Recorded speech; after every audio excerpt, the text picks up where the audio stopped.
Welcome back to Couples Tête-à-Tête. This is where we have honest, practical conversations about building godly marriages. Today, we're talking about in-laws, one of the biggest sources of marital tension, especially in an African context. And also one of the biggest sources of blessings when handled with wisdom. In-laws are not enemies. They are not intruders by default. They are part of the extended family system that God places around us. But without wisdom, even good relationships can become sources of strain. When a couple gets married, in most cases, each of them gets a new set of parents. Many people today prefer to call them parents in love. It's a great attempt to change the narrative that sees parents-in-law as antagonists or difficult relations. But even with the best intentions, the transition is not always smooth. Two families with different cultures, expectations, and histories suddenly become one. And if the couple does not establish clarity early, confusion will fill the vacuum. And parents should be honored, consulted, and appreciated, but none should be allowed to dominate. Honor is not the same as surrender. Respect is not the same as control. Love is not the same as silence. A healthy marriage honors parents without handing them the steering wheel. Sometimes, though, parents genuinely mean well, but their best conflicts with the couple's reality. A mother insists on how to cook or raise children, or even how her daughter should dress. A father pressures the couple to relocate or invest, or tells his son how to treat his wife. Sometimes it's subtle. A comment here, a suggestion there, a raised eyebrow, a sigh.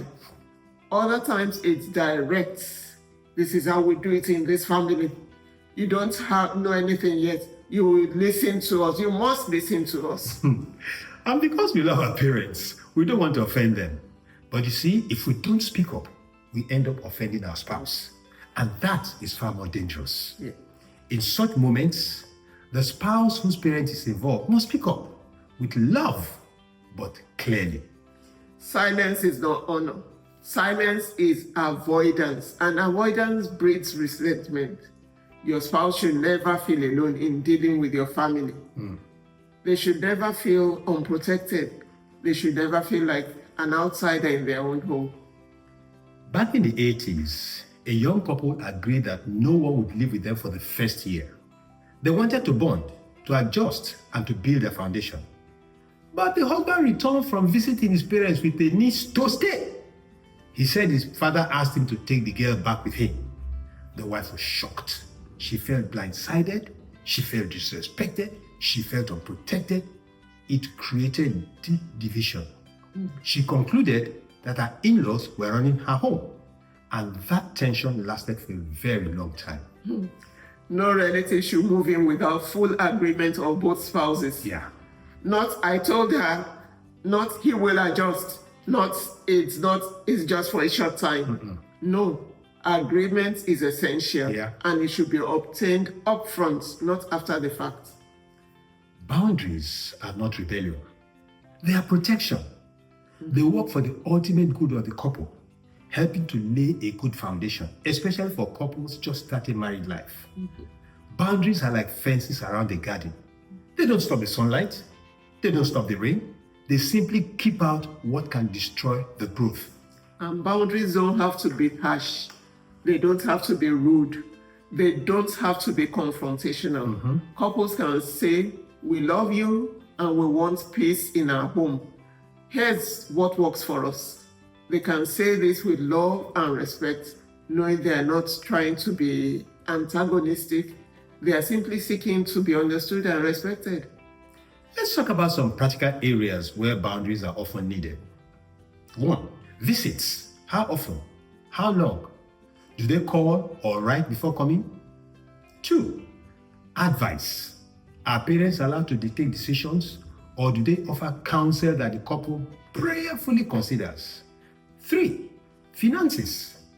How much support is healthy? What is sustainable? What requires agreement? 4, childcare. Who decides how the children are raised?